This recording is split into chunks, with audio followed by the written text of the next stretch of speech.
యాదాద్రి భువనగిరి జిల్లా ప్రమాదకరంగా మారిన ఆసిఫ్ నహర్ కాల్వకట్టను ముందస్తు మరమ్మతు చేయాలి.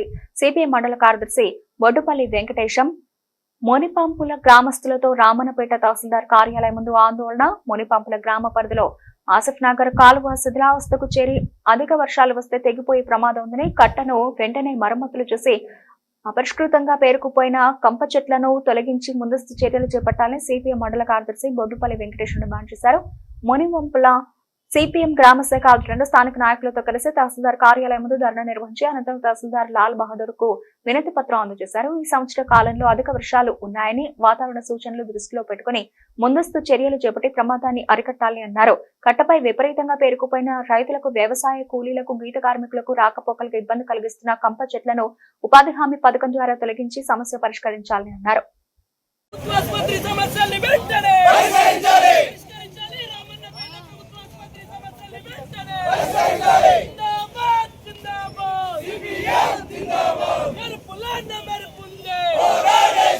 మీకు ఏ చేసేటువంటి పరిస్థితి లేదు.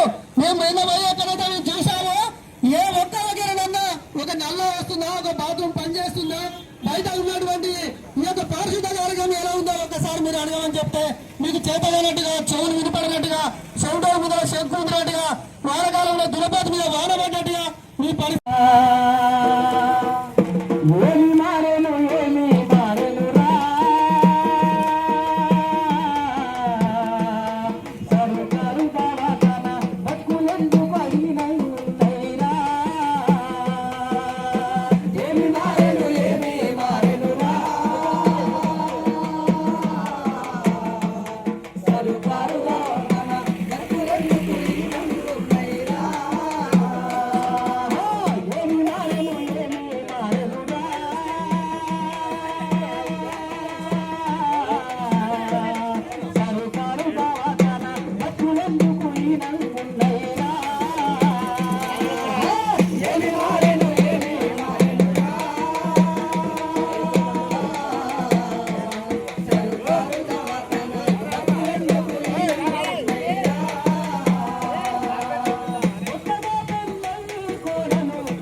డాక్టర్ సూపరింటెండెంట్ గారు చెప్పారు.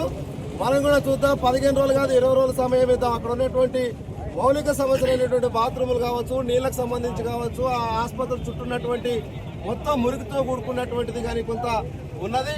అక్కడ రోగులకు సంబంధించినటువంటి 200-300 మంది రోగులు వస్తూ ఉన్నారు. వాటర్ ఫిల్టర్ ఒకటి వచ్చింది. ఆ వాటర్ ఫిల్టర్కి సంబంధించినటువంటి ఫిట్టింగ్ లేక అది అక్కడనే ఆగిపోయింది.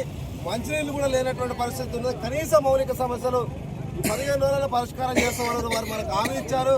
వారికి కృతజ్ఞత తెలియజేస్తూ 15 రోజుల్లో కనుక సమస్య పరిష్కారం కాకపోతే మళ్ళీ ఒకసారి ఆందోళనకు కలెక్టరేట్ కూడా వచ్చేదాకా కూడా మనం ఆందోళన కొనసాగించే ప్రయత్నం చేద్దామని తెలియజేస్తూ వారికి ప్రత్యేకంగా మన శిబిరానికి, మన రాష్ట్ర దగ్గరికి వచ్చినందుకు సూపరింటెండెంట్ గారికి ప్రత్యేకంగా ధన్యవాదాలు తెలియజేస్తా ఉన్నాం.